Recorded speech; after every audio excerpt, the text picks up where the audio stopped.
Hey guys, this is Rolandinator for DE Media, and I'm joined by, You're joined by Gyromight. also known as, My name is Scott Thomas. I'm the lead TO for Port Priority. I have a question for you. Why have you ran 100 Orbitars and 100 Smash tournaments? Why would somebody do that? That's a very good question.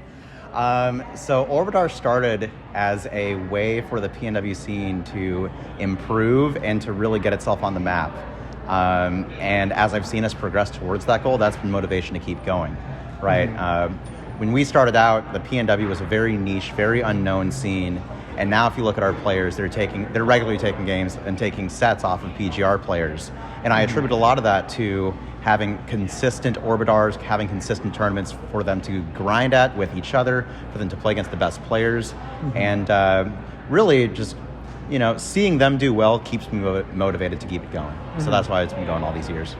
So now that we've started to find success in tournaments, how does it feel now that Orbitar is closing its doors?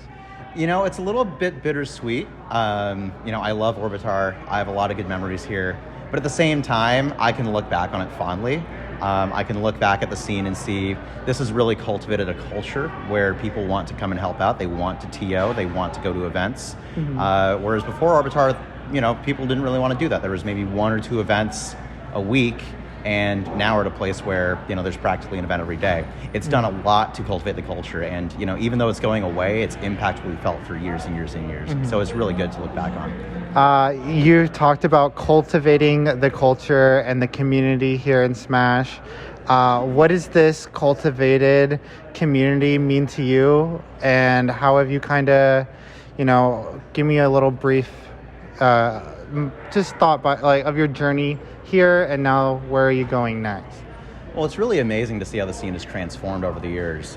We've had so many TOs pop up recently in the past year that started off as pool captains at Orbitar. And now to see them run their own tournaments and start their own locals, it's really, really, really cool to see that kind of growth sprouting from one grassroots tournament, right?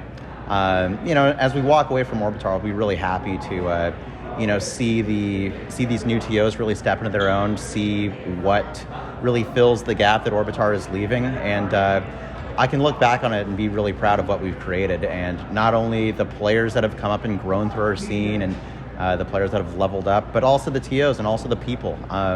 Something that I think back really fondly on is how many people have met at Orbitar, how many people have met in the Smash scene and became friends. And I think when I look back on it most, that's what I'll remember, the lifelong friendships that have established and, been formed at Orbitar. I know we're pretty forthcoming here in the Smash community, but I wanted to say thank you for building a space for all of us to meet each other, right? How does that feel to be that kind of person to have done that? Well, it makes me feel good, but it also should. It's also a reflection of the community. We would not have ran 100 Orbitars if it weren't for consistent community support, if it weren't for a lot of volunteers, if it weren't for people bringing setups. Chris and I are the forefront and are the faces of Orbitar, but it's really the community and the scene itself that has kept Orbitar going over the years. So I'm really grateful for all the support Orbitar has gotten from literally just everyone across the Smash community, not only here, but also watching abroad. And, I'm just really, really grateful for all that support that we've gotten to keep it going as long as it has. Well, those are all of my questions for you. You've been very, I can tell how happy you are that we've made it this far. It's really, really cool. Yeah. Well, this has been Roland, and thank you so much. All right. Thank you. Thank you. Okay.